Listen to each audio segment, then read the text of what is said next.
어느 날 아침 한 남자가 잠에서 깨어보니 자신이 벌레로 변해 있었다. 이 초현실적인 첫 문장으로 시작하는 프란츠 카프카의 소설 변신, The Metamorphoses은 20세기 문학사에서 가장 강렬한 오프닝 중 하나로 꼽힙니다. 자, 주인공은 평범한 외판원 그레고르 잠자, 가족의 생계를 책임지며 묵묵히 일하던 그는 어느 날 갑자기 거대한 해충으로 변합니다. 이 작품은 단순한 괴기소설이 아니라 인간의 소외, 가족의 조건 없는 사랑, 그리고 존재의 의미를 묻는 상징적 이야기죠. 카프카는 프라하 출신의 독일계 유대인으로 일상과 권위, 가족과 사회 사이에서 늘 이방인이었습니다. 변신은 그 개인적 고립감이 가장 응축된 작품이라 할 수 있습니다.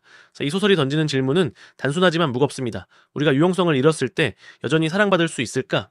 그레고르는 매일 새벽 기차를 타고 고객을 만나야 하는 성실한 영업사원입니다. 하지만 그날 아침 몸이 낯설게 무거웠고 일어나 보니 자신이 다리 6 달린 거대한 벌레가 되어 있었습니다.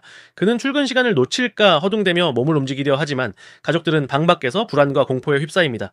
회사 지배인이 찾아와 문을 두드리며 업무 태만을 질책하지만 그레고르가 문을 열자마자 사람들은 그를 괴물로 보고 비명을 지르며 도망칩니다.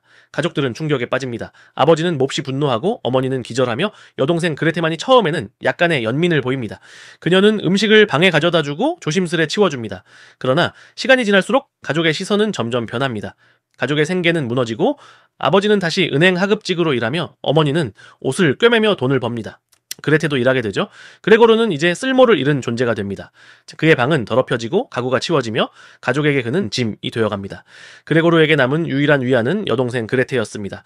하지만 그녀마저도 점차 피로와 혐오에 잠식되어 갑니다. 어느 날 집에 세입자들이 들어오고 가족은 그들에게 잘 보이려 애씁니다. 그러던 중 그레테가 바이올린을 켜자 그레고르는 음악 소리에 이끌려 조용히 거실로 나갑니다. 그는 인간의 말은 잃었지만 그 선율에 감동받아 내가 여전히 인간일 수 있다는 희미한 희망을 느낍니다. 하지만 그 순간 세입자들과 가족은 그를 보고 다시 공포에 빠집니다. 아버지는 분노에 못 이겨 사과를 던지고 그레고르는 상처 입은 채 방으로 도망칩니다. 그레테는 이제 단호히 말합니다. 이건 더 이상 그레고르가 아니에요. 그 말은 그레고르에게 가족으로부터의 마지막 추방을 의미했습니다. 이튿날 새벽 그레고르는 조용히 죽음을 맞습니다. 가족은 안도합니다. 그의 시체는 청소부에 의해 치워지고 가족은 소풍을 떠나며 새로운 삶을 계획합니다. 이 냉정한 결말은 인간 존재의 아이러니를 드러냅니다.